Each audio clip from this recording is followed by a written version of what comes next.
Okay, in this video we are going to be talking about single carbon metabolism.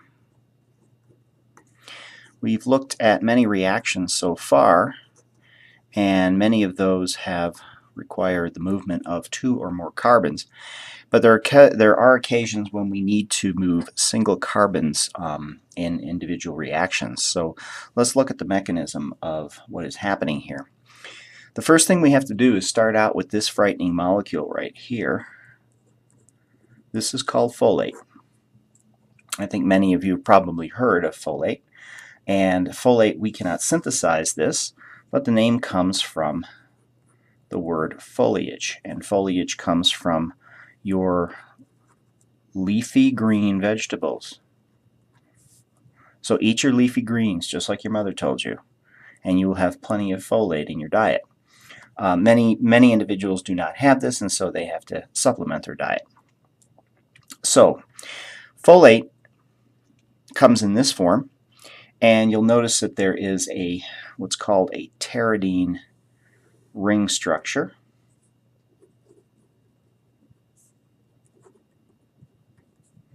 The pteridine ring is on the left-hand side, and then you'll notice that this structure here is called PABA, for para-amino benzoic acid. So here's your para-amino in the para position off of the acid, the carboxylic acid, and here's your benzene ring. And some of you probably have heard of PABA. That is what is included in sunscreens. So folate itself is not, we are not able to make it, but bacteria can, plants can. And in order to take the folate up in our diet, we have to have some sort of microbial action, and that is going to add this structure right here, which I think you'll recognize as the amino acid glutamate. Glutamate is going to be added onto the PABA ring on here, and there's a variable number, so that's why I have these parentheses, these brackets around it. And then I'm going to put the letter N here because the number of glutamate residues that are added can be variable. Okay, so that's about all we're going to talk about that end of the molecule. The one carbon, single carbon metabolism, the business end is on the left-hand side between the pteridine ring and the PABA structure. The folate needs to be transformed into something that we really need, and this is going to be transformed by an enzyme called tetrahydrofolate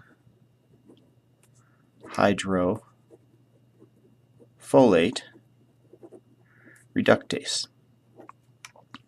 Tetrahydrofolate reductase is inside our cells, and we are able to take the folate and undergo two successive redox reactions in order to reduce these nitrogens here, this carbon. So we are going to put a hydrogen here, and we are going to put a hydrogen here in two successive reactions. This is not going to use NADH, but rather this is going to use 2-NADPH.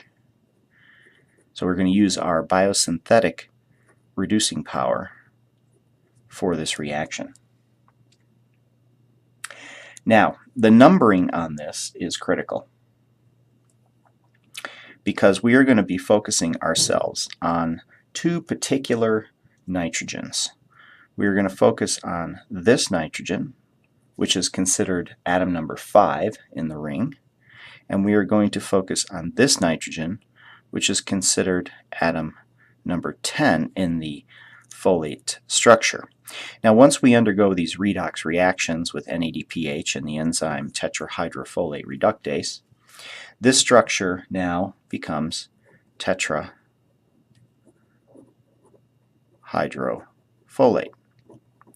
And it's very often abbreviated as FH4.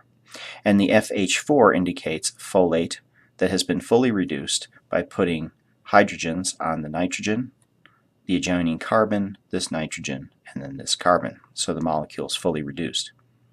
Once we form tetrahydrofolate, this now becomes our active molecule that is going to be used in the 1-carbon transfers.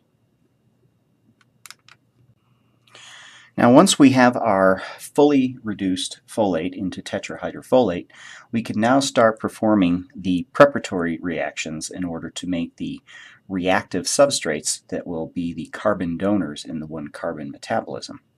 So I'm drawing here just the top part of the pteridine ring and the nitrogen of the PABA structure, just to indicate the N5 and N10. These are going to be our reactive atoms here.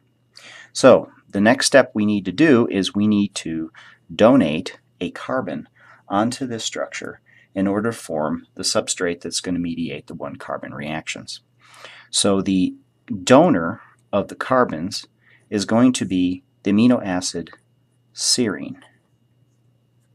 Serine, remember, has the CH2OH on its side group, and that group is going to be, carbon is going to be the donor, and the resulting substrate is to form the amino acid glycine. So remember, serine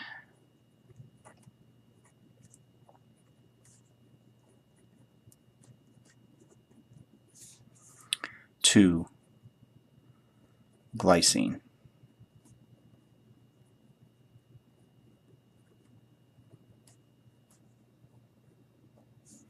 Remember, glycine has the hydrogen as the side chain.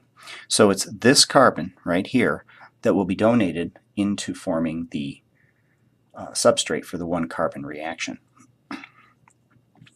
Now, the structure that's going to form is going to be the N, which is N5,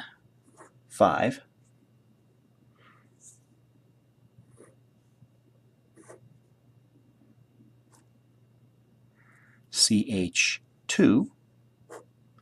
Here is the N10. This goes off into the benzoic ring. And then the single carbon that's coming off of the serine is going to be bonded to these 2 nitrogens. This is forming a methylene structure. And the name of this structure is N5, N10, methylene tetrahydrofolate.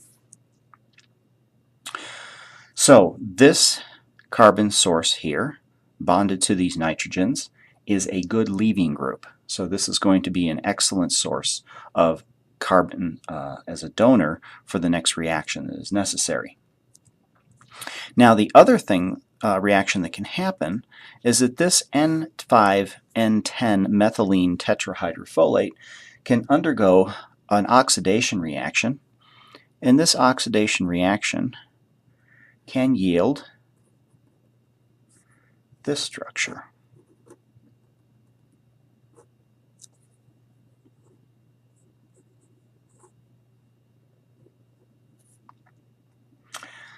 This structure here has been oxidized from the CH2 group here. And notice it is now on the N10 atom. So the name of this is a formal group, so the name of this structure is N10 formal tetrahydrofolate. Now, once again, with this double bonded oxygen here, and you've got an electronegative group here, this nitrogen, this is also a good leaving group. So the carbon source for 1-carbon metabolism from either the methylene structure and the N5N10 methylene tetrahydrofolate, as well as the formal structure on the N10 formal tetrahydrofolate,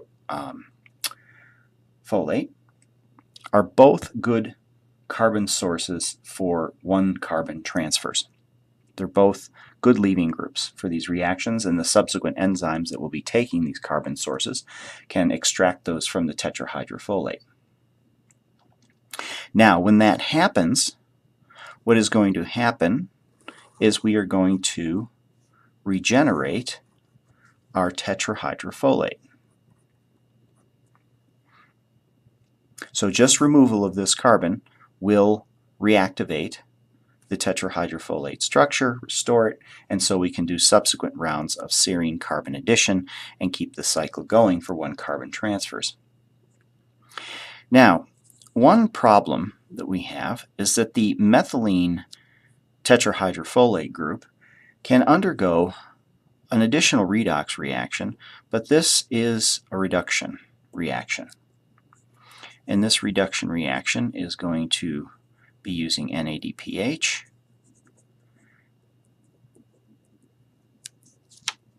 And what we are going to form is this structure.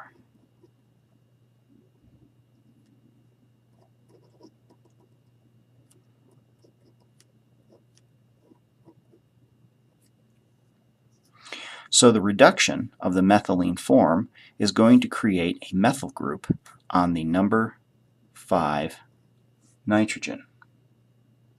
So the name of this structure is N5 methyl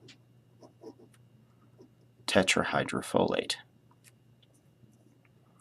Now, this presents a problem for us because this methyl group right here is not a good leaving group.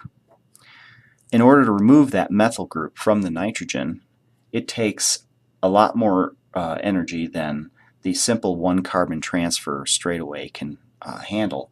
So we are going to have to deal with this in another way. This can be used as a carbon donor, but there's going to be a succession of a couple more reactions that we have to consider. Okay, so before we take a look at the complexity of the N5 methyl tetrahydrofolate structure and how we have to deal with that, let's look at how it participates in a series of reactions to make that single carbon usable in the one carbon transfers that we're going to see. So, in order to start this reaction, we need to start out with the amino acid methionine.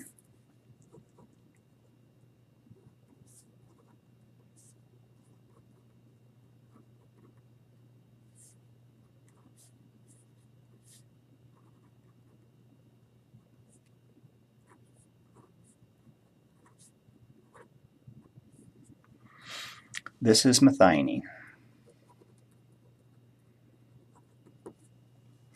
So methionine,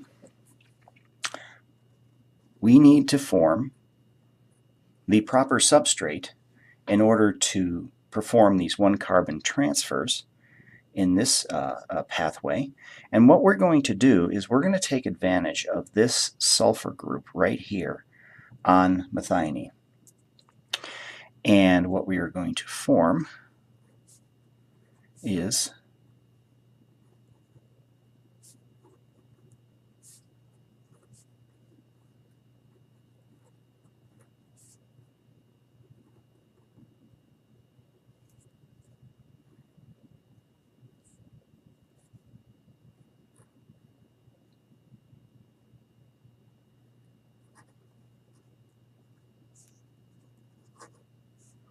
this structure. What we've done essentially here is that we have added, using ATP hydrolysis, we have cleaved off the pyrophosphate plus inorganic phosphate, and we have put a nucleoside onto the methionine sulfur group in the form of adenine. So this is going to be added to the ribose structure of adenine. But most important, we're adding this large adenine structure on here, and look what's happening to this sulfur group. Sulfur now has 3 bonds, and it doesn't like that. So this will have a permanent positive charge, and this becomes an unstable sulfonium ion. The name of this structure is S for the sulfur, adenosyl methionine. It's abbreviated SAM. This structure here, SAM, S-adenosyl methionine, is one of the major substrates involved in one-carbon transfers because of this unstable sulfonium ion. Here is the carbon that will be used in these transfers. Now, many enzymes will use this SAM as a cofactor, and so we will have a reaction where a single carbon is needed, and we can call whatever molecule that is as the acceptor, and we can name the product the methylated acceptor.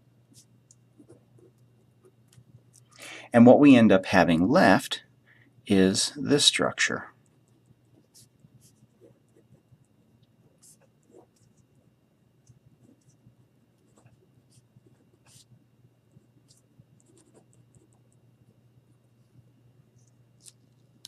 This structure, notice, has the adenosyl group remaining on the sulfur, but the methyl group is gone. And that methyl group is the carbon donor that has been added to the methyl acceptor. This structure here is called S-adenosyl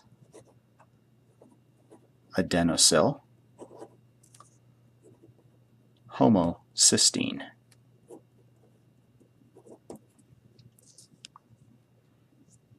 Now, as you know, these reactions are not consuming these products because these have to be restored so that we can continue these single carbon transfers. So the next step in the reaction is to release the adenosine nucleoside, and what we result in is having that sulfur free for the next step of the reaction.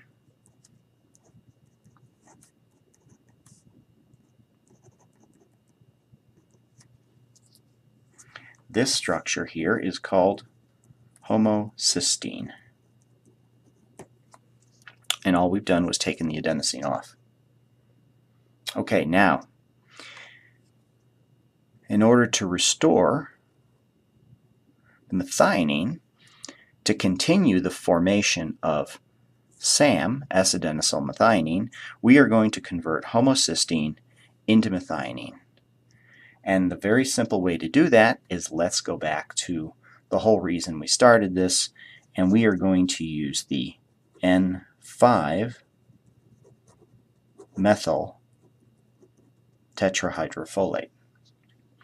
And this is where we are able to extract that methyl carbon to restore the tetrahydrofolate structure and take that methyl group on the N5, add it to the homocysteine,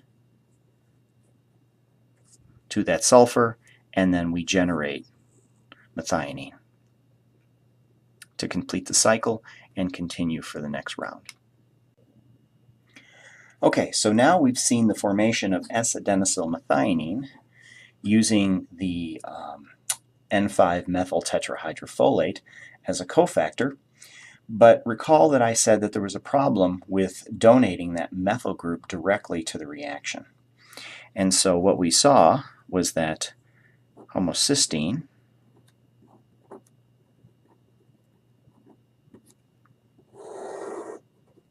is forming methionine by using this N5-methyl tetrahydrofolate. Okay, so the problem with this is that the N5-methyl, that methyl group, is not donated directly to the homocysteine group. We have to go through another intermediate. And that intermediate is adding this group, that methyl group, on vitamin B12 in order to form the vitamin B12 methyl complex. In doing this, what we have generated is tetrahydrofolate, which can now undergo additional rounds of serine addition of that donor carbon and form the N5N10 methylene tetrahydrofolate. And then recall, this can oxidize into N10 formal tetrahydrofolate, or it can reduce back into N5 methyl. We need to go through a vitamin B12 methyl group. And so the vitamin B12 is now going to contribute the methyl group and regenerate B12.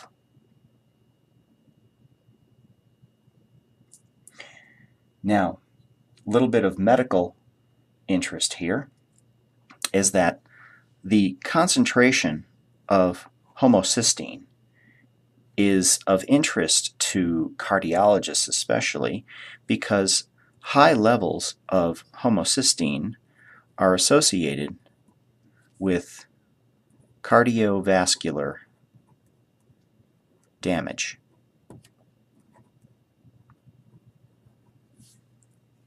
And this is primarily arterial damage. The actual mechanism of this association is still being worked out, still not completely understood, but it turns out that it is a reliable biomarker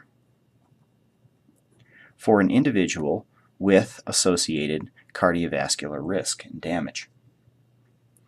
Now, what happens? How is this level going up? And it's thought to be primarily because of a vitamin B12 deficiency. So this associated damage is thought to occur primarily because we cannot do one carbon transfers from SAM because SAM is deficient. We have sufficient N5 methyl tetrahydrofolate available because of this reduction reaction. However, with the absence of B12, we have a buildup of this, which is going to end up resulting in a loss of sufficient amounts of tetrahydrofolate because this reaction to reduction is preferred over oxidation. And the only way to regenerate tetrahydrofolate is to go through the B12 reaction, and then the B12 becomes the methyl donor to form SAM. A deficiency in vitamin B12 now causes a problem that methyl group on the N5 methyl tetrahydrofolate is no longer able to be released and used, and so this results into a folate deficiency, tetrahydrofolate deficiency. So the way this is typically cured is that if an individual has high levels of homocysteine levels in their blood, that typically indicates that homocysteine is getting backed up because we can't form methionine. So we usually give a vitamin B12 supplement. Now we'll talk in a second about dietary supplements. Dietary supplements of vitamin B12 are sometimes difficult to get inside the body, so usually if a person is in severe B12 deficiency, they'll usually inject it directly into the body. Now that being said, remember that the B12, sometimes physicians will stop with just going with the B12. But look at what's happening here. This reaction in a B12 deficiency is stopped. So we're building up our concentration of the methyl form, which is going to be depleting the tetrahydrofolate. So this also can lead to a folate deficiency. So knowing your biochemistry, if you ever have this problem where you have high homocysteine levels, which can be associated with indications of cardiovascular damage, and somebody recommends to you taking a B12 supplement, they're absolutely correct. But also, it's recommended now, physicians usually follow the course of also giving a folate supplement also.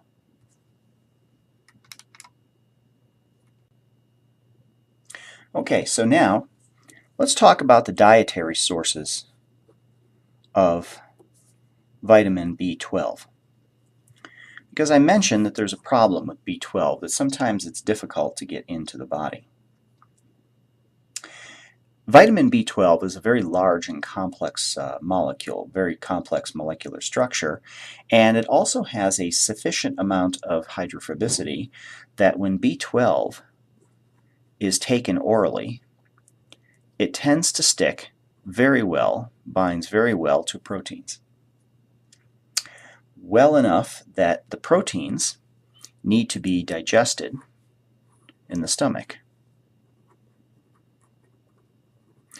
Now, the combination of low pH in the stomach plus proteases in the stomach causes the proteins to be digested, and the B12 is released.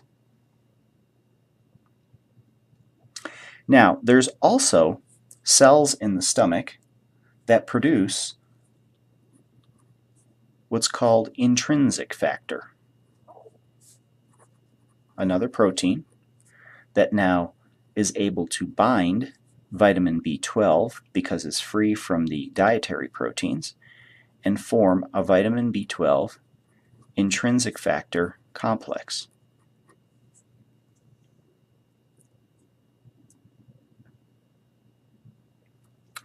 This vitamin B12 complex now enters the intestine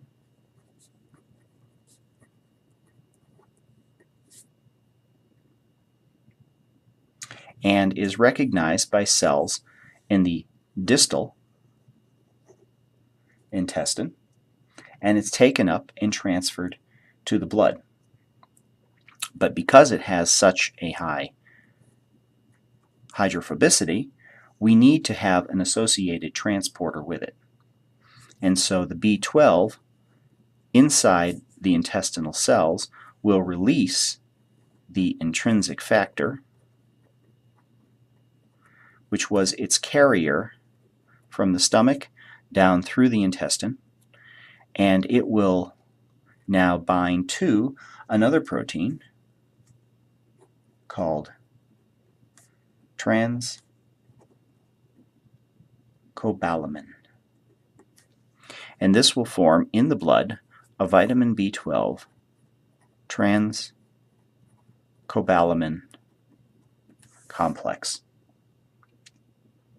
Now the B12 is safe from binding other proteins, it's got its carrier protein, and then this B12 can go to all tissues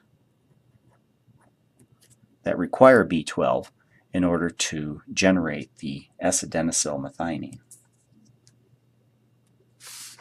Now, what I didn't mention before, and I'll just mention briefly here, are some of the reactions that are required for these one-carbon transfers. Many of these happen to be in nucleotide synthesis. There are many steps, a number of steps that require nucleotide, during nucleotide synthesis, these one-carbon transfers, and what are we going to use here is typically SAM. The other one that you have seen is the formation of phosphatidyl choline from the precursor phosphatidyl ethanolamine. Remember that ethanolamine, this amine, is a primary amine, and this choline has now 3 methyl groups on the end of it to form this glycerophospholipid. Each one of these methyl groups comes from an individual SAM addition. Other molecules that are required on this is another hormonal molecule that you've heard, epinephrine. So there are a number of reactions. We're not going to go over all of these reactions because they're very diverse, but just be aware of some of these major reactions that require these single carbon transfers.